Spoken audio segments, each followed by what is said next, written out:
Teman-teman, pasti kalian udah pernah dan sering dengar mengenai metode tethering dalam pemotretan. Nah, di video kali ini kita akan membahas mengenai tethering dan workflow-nya. Nah, teman-teman, apa sih metode tethering itu? Teman-teman, tethering itu adalah suatu metode memotret dengan menghubungkan kamera langsung ke laptop atau ke monitor kalian.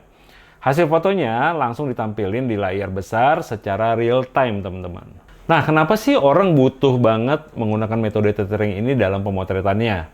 Gue sendiri menggunakan metode tethering ini terutama ketika melakukan pemotretan di indoor. Kenapa gue gunakan itu? Yang pertama, gue bisa lihat secara detail hasil fotonya dibanding di layar besar ya, dibandingin gue ngelihat hasil foto gue ketika pemotretan di layar kamera yang kecil. Artinya apa? Gue bisa kontrol atau bisa melihat detailnya secara lebih jelas.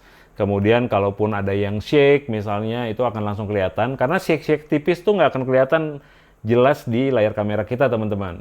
Nah, kemudian ini juga akan bisa memenuhi permintaan klien yang biasanya klien tuh suka kepo gitu, pengen lihat hasil fotonya kayak apa sih. Nah, dibanding mereka ngedeketin kita, deket-deketan kemudian ngeliatin layar kamera kita, itu sedikit banyak akan mengganggu mood kita juga.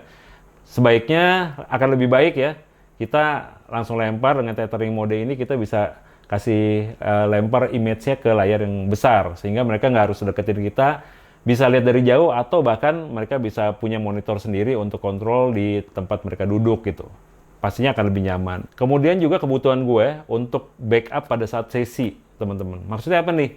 Ketika kalian menggunakan metode tethering, kan foto langsung tersave di kamera ya teman-teman ya. Ini kalian bisa setting juga supaya foto juga tersave di hard disk komputer kalian. Jadi auto backup real time gitu. Nah, untuk kita akan lebih aman ya tentunya, apalagi kerjaan-kerjaan komersial yang nggak boleh ada kesalahan kecil seperti itu. Jadi teman-teman tahu ya pentingnya ya, terutama masalah fokus, masalah warna, masalah detail, kemudian juga kalian bisa ngelihat komposisinya lebih jelas di layar besar ya. Kemudian syuting pasti lebih efisien karena nggak ada gangguan tentunya ya. Nggak ada gangguan dari orang-orang yang pengen lihat.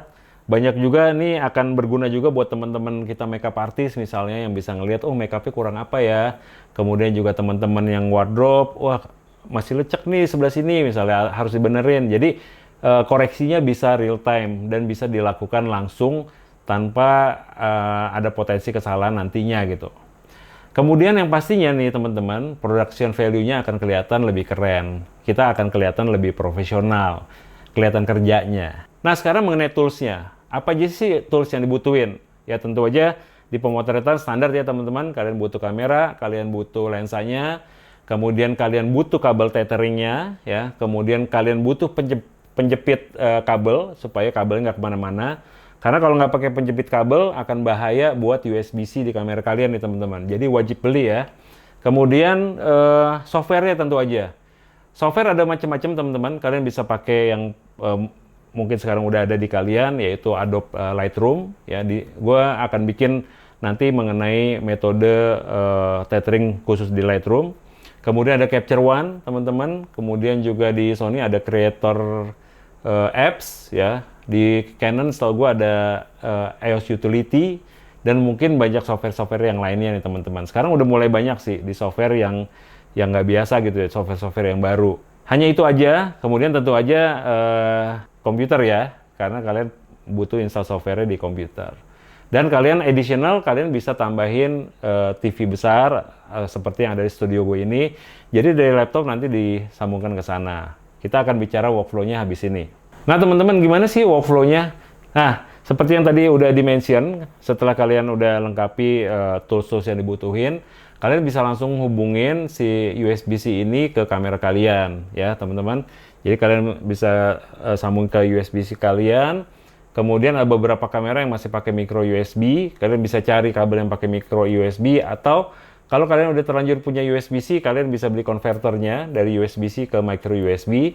Kemudian USB yang satunya kalian bisa langsung hubungkan ke komputer kalian, ya. Kemudian kalian nyalain komputernya, kemudian kalian set di kamera, ya, USB sebagai remote. Kemudian atau PC remote ya di beberapa kamera disebutnya PC remote. Kemudian kalian aktifkan softwarenya di notebook kalian, ya. Kemudian kalau gue lagi sering pakai Capture One, di Capture One nanti akan kedetek ketika kamera kalian terhubung di Capture One-nya. Nah, kalau udah terhubung, kalian udah bisa langsung jepret, semua foto akan langsung tersimpan di samping kanan, kelihatan. Kalian bisa review hasilnya, kalian bisa zoom in, zoom out, langsung seperti biasa di komputer kalian, teman-teman. Nah, gimana caranya nyambungin ke TV? Kalian tinggal pakai kabel HDMI aja, teman-teman. Colokin HDMI-nya ke komputer kalian, kemudian HDMI yang satu lagi kalian sambungin ke TV kalian. Nah, di situ udah pasti akan tersambung ya, gambar akan dilempar ke sana dan kalian bisa langsung lihat hasilnya di TV dan di monitor komputer kalian. Nah, seperti itu aja teman-teman. Jadi gampang banget prosesnya. Kalau kalian ada pertanyaan lagi, kalian bisa tulis di komen di bawah. Kalau kalian butuh kabelnya, ada di link di description ya. Nah, kalau kalian ada pertanyaan yang lain, kalian feel free boleh tanyain gue anytime di komen.